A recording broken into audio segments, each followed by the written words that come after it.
교회를 떠난 남자 청년들이 이단에 빠지는 사례가 늘고 있습니다. 지난 시간에 이어 교회 오빠가 왜 이단에 빠지는지 알아봤습니다. 정부가 대북 식량 지원을 공식화한 가운데 북한 선교의 방향을 모색하는 자리가 마련됐습니다. 한국교회 여성연합회가 새 임원단을 꾸리고 교회 여성의 연대와 평화에 앞장설 것을 다짐했습니다. 안녕하십니까. 구티비 뉴스입니다. 지난 시간에 교회 오빠 3명 중 1명이 교회를 떠났다는 소식 보도해드렸는데요. 교회에선 보이지 않는 남자 청년들이 이단으로 빠져 각별한 주의가 요구됩니다. 실제로 신천지의 경우 새로 유입되는 청년 상당수가 20대 초중반인 것으로 알려졌습니다. 유창선 기자입니다. 경기 구리시에 있는 이 교회는 신천지에서 빠져나온 청년들이 모여 신앙을 회복하는 곳입니다. 여기서 만난 교회 오빠 셋은 얼마 전까지만 해도 신천지의 한 지파 소속이었습니다. 이들은 최근 들어 신천지에 남자 청년 유입이 늘고 있다고 입을 모았습니다. 10명 중 4명이 남자 청년입니다. 신천지가 제대 후 학업과 진로로 고민하는 남자 청년을 주요 타깃으로 설정해 포섭하고 있다는 겁니다. 경영학과를 다니고 있었거든요. 이제 한창 군대 갔다 온 이후에 좀 미래에 대한 막막함이나 또 불안, 걱정 이런 것들이 많았었는데 좀 그런 거에 이제 그쪽에 관련된 뭐 학과 교수님이다. 아니면은 뭐 이쪽 계열에서 일했던 사람이다. 이런 사람들을 이제 교사로서 교회 청년부 임원까지 지낸 이모 씨의 경우 5년 전 신천지에 포섭됐다가 지난 3월에야 빠져나왔습니다. 신천지는 갓 제대한 이 씨에게 취업을 미끼로 접근했습니다. 교회에서 신천지를 주의하란 말을 들었지만 헤어나오기 힘들었다고 고백합니다. 그리고 이제 남자들이 모이면 이제 거기서는 사명감을 주고 또 이치적으로 계속해서 설명을 해주니까 사람들이 계속해서 남아있게 되는 거예요. 이단 전문가들은 신천지 포교 방법이 날이 갈수록 다양해지고 있다며 주의를 당부했습니다. 신천지가 포교 때 사용하는 특정 패턴만 알고 있어도 충분히 피해갈 수 있다고 강조합니다. 노방 설문, 상담, 성경 공부, 요 기본 패턴, 요거는 전형적인 신천지 포교법입니다. 그래서 누가 되었든 상담사를 소개한다거나 또는 선교사를 소개한다거나 그래서 결국 성경 공부로 갔다. 그러면 이것은 일단 신천지일 가능성이 높다라고 판단하는 게 매우 상식적이라는 거죠. 신천지는 취업 스트레스로 고통받는 이 땅의 청년들을 다양한 수법으로 미혹합니다. 이른바 모략 전도입니다. 이단의 심각성은 청년 개인의 삶을 넘어 가정 파괴로 이어진다는 데 있습니다.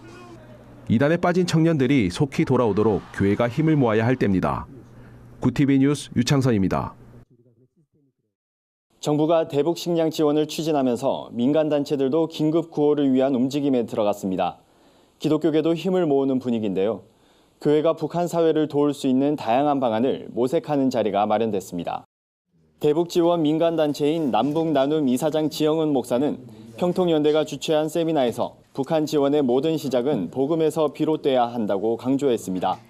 지 목사는 한국교회의 대북 사업은 복음적 가치에서 진행되지만 한편으론 지극히 현실적인 영업의 문제이기도 하다며 복음보다 사업성을 우선순위에 놓게 되면 기독교가 설 자리는 좁아질 것이라고 말했습니다. 대북 식량 지원을 둘러싼 여러 논란과 관련해선 기독교가 존재하는 목적은 공산주의 박멸에 있지 않다며 한국교회는 보수, 진보의 이념적 가치보다 복음적 통일을 더 우선시해야 한다고 강조했습니다. 이와 관련해 지 목사는 향후 한국교회 남북교류협력단과 함께 의약품 지원과 나무 심기 등 현실적으로 접근 가능한 영역에서 지원을 이어갈 것이라고 밝혔습니다. 한국교회 여성연합회가 한 회기를 이끌 신임원단을 꾸리고 에큐메니칼 운동과 평화적 연대에 앞장서겠다는 포부를 밝혔습니다. 한규 여연이 생명과 평화를 노래하는 교회 여성이란 주제로 제33회 정기총회를 개최했습니다. 신임원단은 성공회 교단 소속의 정현진 회장과 기감 김경은, 기장 원계순 부회장이 선임됐으며 임기는 2년입니다. 정현진 신임 회장은 각 교단을 넘어 한국교회 여성이 연합하는 일이 힘들지라도 하나님께서 도와주실 것을 믿는다며 기쁘고 성실하게 회장 직무를 이행하겠다는 소감을 전했습니다.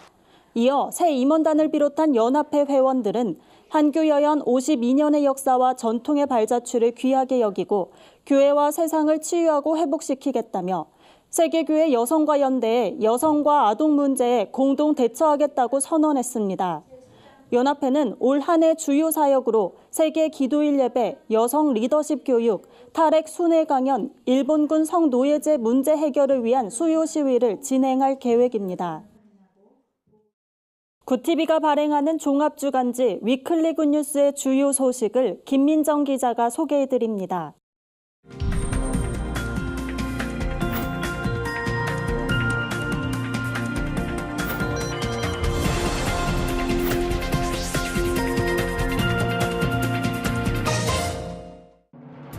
이번 주 주요 뉴스 브리핑입니다. 정부가 인도적인 차원의 대북 식량 지원을 추진하고 있습니다. 상황이 악화되기 전에 지원을 서둘러야 한다는 입장인데 우려의 목소리도 나옵니다. 관련 내용 정리했습니다. 유튜브의 인기가 갈수록 높아지면서 인기 유튜버를 꿈꾸는 사람들도 늘고 있습니다. 하지만 무작정 도전했다가 낭패를 보는 이른바 유튜브 낭인도 속출해 주의가 요구됩니다. 나이가 들수록 병원을 찾는 일이 많아집니다. 노화가 진행되는 50대부터는 아픈 곳도 많아지는데요. 연령별로 취약한 질병을 알아봤습니다. 아파트 층간소음으로 인한 문제가 심각합니다. 감사원 조사 결과 서울 경기 지역 아파트 96%가 층간소음 공사의 인증 등급이 부실한 것으로 드러났습니다. 대북 식량 지원 문제를 둘러싸고 논란이 뜨겁습니다. 정부는 북한의 식량난이 심각한 상황에서 인도주의적 차원의 지원이 필요하다는 입장입니다. 적절하고 긴급한 시기에 지원이 이루어지지 않으면 상황이 더욱 악화될 수 있다는 겁니다. 남북 관계를 복원하고 비핵화 협상의 동력을 마련하기 위해서라도 서둘러야 한다는 의견도 있습니다. 반면 우려의 목소리도 나옵니다. 자칫 한미일 공조를 허물 수도 있다는 이유에서입니다. 이런 가운데 종교계와 대북 지원 단체들은 북한에 대한 긴급 식량 지원을 추진하겠다는 뜻을 밝혔는데요. 한반도 평화와 건강한 통일의 미래를 위해 온 국민이 식량 지원에 적극 나서줄 것을 호소했습니다. 초등학생부터 노인에 이르기까지 유튜브 열풍은 가히 폭발적입니다. 소위 유튜브 셀럽을 만들어준다는 유튜브 크리에이터 학원이 성황을 이룰 정도입니다. 연간 수십억 원의 수익을 올리는 인기 유튜버들의 영향력도 상당합니다. 하지만 야심차게 준비했던 유튜버 생활을 포기하는 경우도 속출하고 있습니다. 환상을 갖고 뛰어들었다가 시간과 돈만 허비하는 사례가 늘고 있는 겁니다. 구독자 수를 확보하는 게 쉽지 않다 보니 인위적으로 조회수와 구독자 수를 늘려주는 업체도 생겨나고 있습니다. 유튜브 열풍의 씁쓸한 이면, 각별한 주의가 필요해 보입니다. 한국인들이 연령별로 취약한 질병을 확인할 수 있는 통계가 나왔습니다. 건강보험심사평가원에 따르면 50대는 고혈압과 당뇨, 60대는 치아 잇몸 질환, 70대는 치매 환자의 증가율이 높은 것으로 나타났습니다. 구체적으로 살펴보면 고혈압 진료를 받은 50대 환자 수는 173만여 명, 당뇨병은 80만 명가량으로 조사됐습니다. 60대는 치아 잇몸 질환에 이어 노년 백내장, 척추 질환이 가장 많았고 70대는 알츠하이머성 치매 증가율이 가장 높은 수치를 기록했습니다. 특히 치매의 경우 70대에 접어들면서 60대에 비해 급격한 증가세를 보인 점이 주목됩니다. 강원도 산불 화재가 일어난 지 한 달이 지났습니다. 하지만 화마가 휩쓸고 간 피해 지역의 상황은 큰 진전이 없어 보입니다. 고통은 고스란히 주민들의 몫입니다. 하루아침에 모든 것을 잃은 주민들의 일상은 언제쯤 되찾을 수 있을까요? 말뿐인 지원 대신 구체적인 행동이 시급합니다. 지금까지 위클리 뉴스 브리핑이었습니다. 오늘의 사회 이슈를 진은희 기자가 종합해드립니다. 오늘의 이슈 포커스입니다. 정부가 전 국민을 대상으로 전화금융 사기 피해를 막기 위한 예방 문자 메시지를 발송합니다. 이번 문자 발송은 지난해 12월 범정부 차원에서 보이스피싱 방지 종합대책을 발표해 시행되는 겁니다. 정부는 문자 발송과 함께 관계기관 합동으로 대국민 홍보를 강화한다고 밝혔습니다. TV, 라디오, 유튜브 채널 등을 통해 보이스피싱 예방 요령 등을 방영합니다. 또한 경찰청, 금융위, 금감원은 금융권과 협조해 창구TV, 인터넷 홈페이지, 5개 전광판, SNS 등에 지속해서 공익 광고를 할 예정입니다. 도널드 트럼프 미국 대통령이 해외 기업으로부터 자국의 정보통신 기술과 서비스를 보호하기 위해 국가 비상사태를 선포했습니다. 사실상 중국 통신 장비 제조업체인 화웨이를 겨냥한 것이라는 분석도 있어 미중 갈등이 극심해질 것으로 예상됩니다. 로이터 통신은 미국 관리들이 화웨이를 위협으로 지목해왔다며 트럼프 대통령은 이번 행정명령으로 중국 화웨이 제품을 봉쇄할 예정이라고 설명했습니다. TV 프로그램처럼 국내 웹툰에도 감상 나이를 표기하는 등급제가 빠르게 도입되고 있습니다. 매회 작품 시작 전에 몇 세 이상 감상을 권장드립니다라는 안내 문구가 4단계로 나눠집니다. 전체 이용가 12세 이상, 15세 이상, 18세 이상으로 분류합니다. 이번 웹툰 등급제 도입은 웹툰 자율규제위원회의 최근 권고에 따른 것으로 전해졌습니다. 이전까지는 자율적으로 관리했지만 수요도 높은 웹툰의 특성상 선정적이고 자극적인 표현 등에 대한 지적이 계속되면서 강력한 조치가 이뤄졌습니다. 서울 시내 유명 냉면집들이 여름철을 앞두고 냉면 가격을 올렸습니다. 서울 중부에 위치한 한 식당은 물냉면과 비빔냉면 가격을 13,000원에서 14,000원으로 올렸습니다. 이제 냉면은 서민이 사 먹기 부담스러운 음식이 됐다는 시민들의 의견도 있습니다. 냉면 전문점 관계자는 그동안 인상 요인이 있는데도 1년 넘게 인상을 자제하다가 최근 각종 식자재와 인건비, 임대료가 너무 올라 어쩔 수 없이 가격을 올리게 됐다고 설명했습니다. 구티비 뉴스 진은입니다. 주요 단신입니다. 한국기독교교회협의회 정의평화위원회가 5.18 광주 민주화운동 39주년을 맞아 성명을 발표했습니다.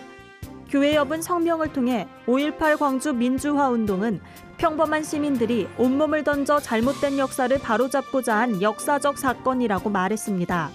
그러면서 5.18 정신을 훼손하는 일부 사람들의 행태는 어떠한 이유로도 용납될 수 없다며 진실규명이 요구된다고 주장했습니다. 올해로 40회를 맞은 신촌포럼이 23일 신촌교회 아천홀에서 위기의 시대 그 대응과 방안이란 주제로 열립니다. 이번 포럼은 목회자의 영적, 육적인 위기를 극복하는 방안을 제시하는 자리로 진행됩니다. 강사로는 연세대학교 유영권 교수, 국민대학교 이유용 교수가 나섭니다. 인디처치 라이브 컨퍼런스가 이달 20일 서울 강남구 수서 비전동산에서 열립니다. 컨퍼런스를 주최한 기독교 콘텐츠 기업 전도사닷컴의 박종현 편집장은 30, 40대 목회자들과 사역 고민을 나누기 위해 이번 컨퍼런스를 마련하게 됐다며 대화 주제는 컨퍼런스 당일 설문조사를 통해 정해진다고 설명했습니다.